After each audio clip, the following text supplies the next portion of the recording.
In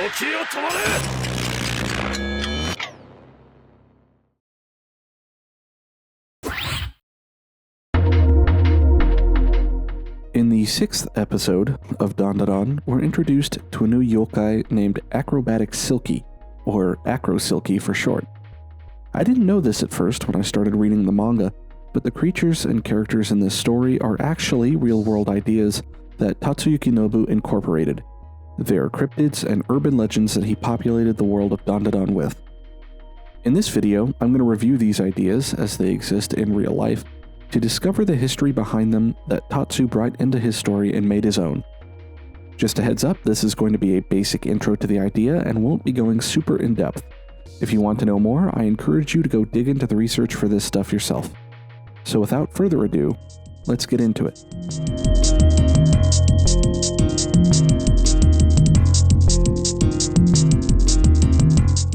Acro-Silky is a bit of a weird one, as she's even newer on the scene than Turbo Granny.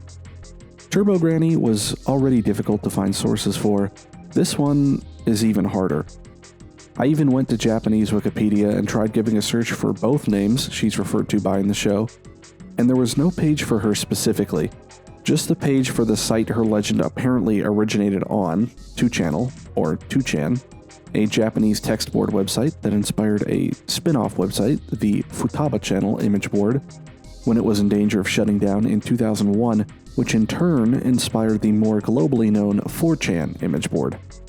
I did manage to find a page from 2017 about her on a website called Kawabana, which seems to be focused on J-horror, which gave me some initial information on her background.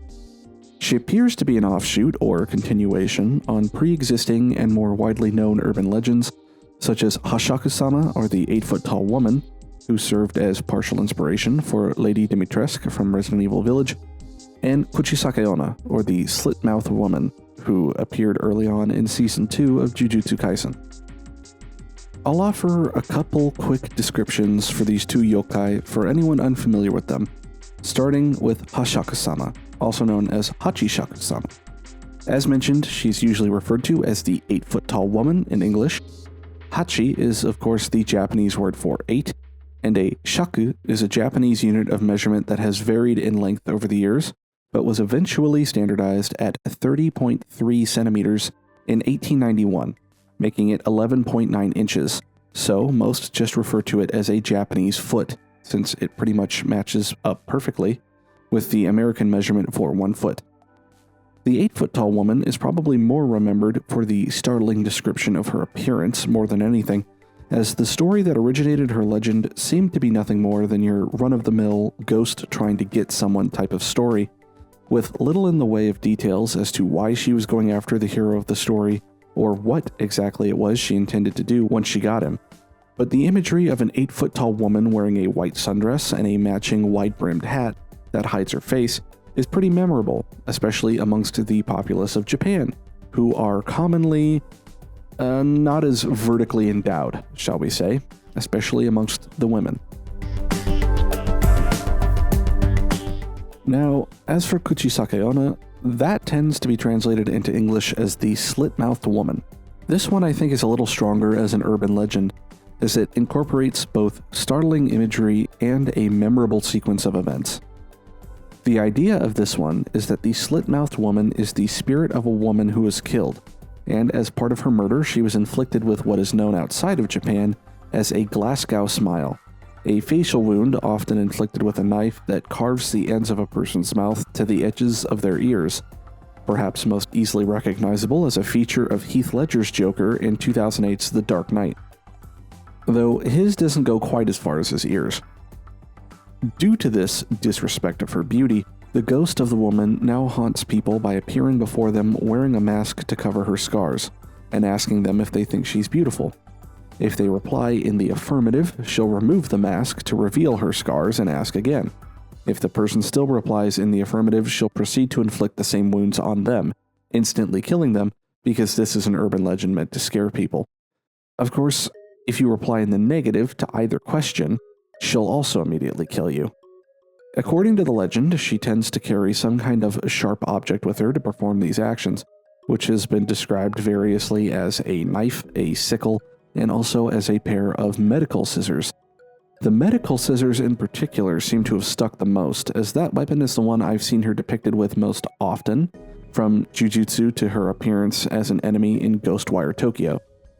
Now, as with any urban legend involving specific steps to be taken, there is a way to survive an encounter with her. When the legend originated in 1979 and gained popularity, or maybe infamy is a better word, enough so as to be printed in newspapers nationwide anyway, the idea was that you simply had to respond to her by saying something other than a typical yes or no, hitting her with the classic "you're pretty in your own way," which apparently didn't sway her much one way or the other and allowed the would-be victim to see another day.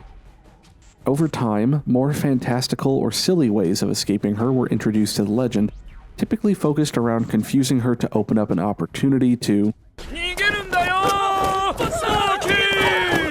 This includes throwing candy or money at her, or by saying the word pomade, as in the hair gel, 3 times, which is incredibly specific.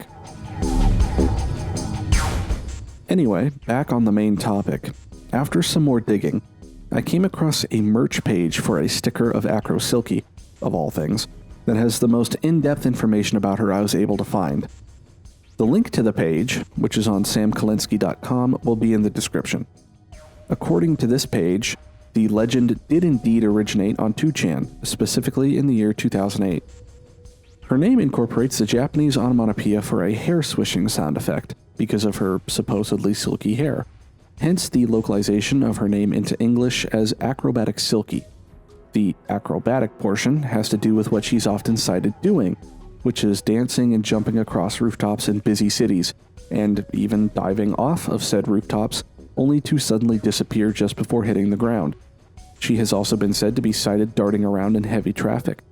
The legend states that witnessing her is incredibly bad luck, as sightings of her are often followed by accidents, and that if you specifically see her take a dive off a rooftop, you will be met with your own accident or go missing in the near future. A commonly rendered origin story of hers is that her spirit was originally a woman who unfortunately decided to log out of the game early sometime in 2003, somewhere in Fukushima Prefecture via the method depicted by her spirit, but no further specifics of the case are known. Of course, due to the proximity of her initial posting on 2chan to the initial posting of Hasshaku-sama, many believe Acro-Silky to simply be a variation, derivation, or even possibly a continuation of Hasshaku-sama, or because she's another form of a supernatural stalker type and shares some visual cues, a derivation of the ever-popular Kuchisake-onna. Of course, over time, many more people started to add their own stories of true encounters, with ghostly jumpers and similar stories from across Japan, eventually solidifying Acro-Silky as her own yokai, alongside her relatively recent appearance in December 2022 on a popular show in Japan known as Kuchi o Soroeta Koi Hanashi, or Scary Stories Told by Mouth, which brought with it a bit of a boom in her acknowledgement and inclusion as a well-known yokai. Being that her debut in Dandadan came in Chapter 13, originally published in 2021, I can say with some certainty that Tatsu was not inspired by her TV appearance, but perhaps his inclusion of her in Dandadan contributed to them deciding to perpetuate her legend in such a wide-reaching way. Either way, to draw a line connecting this video to my video about Turbo Granny, as her own yokai, Acro-Silky has come to be associated with falling victims and the healthy fear of heights in urban areas. This is especially prevalent in Japan, which as a country is somewhat strapped for space and goes to greater lengths than many might be familiar with to maximize usable area for their populace, and so Japanese citizens are often more familiar and comfortable being on the rooftops of buildings since those spaces tend to get used a lot. In America, it's probably not something most would be familiar with unless they happen to live in one of the densely populated cities like Los Angeles, Chicago, or New York. I grew up in a suburb about an hour away from downtown LA, and it's not something I was particularly familiar with, that's for sure. Seeing as how citizens might grow overly comfortable with them in Japan, it can be considered a reflection of their need to remind themselves of the dangers of heights in urban areas that such an urban legend was spawned and proliferated. Anyway, that's all I have for you in this episode of The Truth Behind Dandadan. Hopefully you enjoyed this little review of the real-world ideas behind the show. Feel free to drop a comment if you can think of any other info I didn't manage to find. If you did enjoy, make sure to like and subscribe as well so you can support the channel and see what else I put out. Until I see you next time, stay safe and have fun.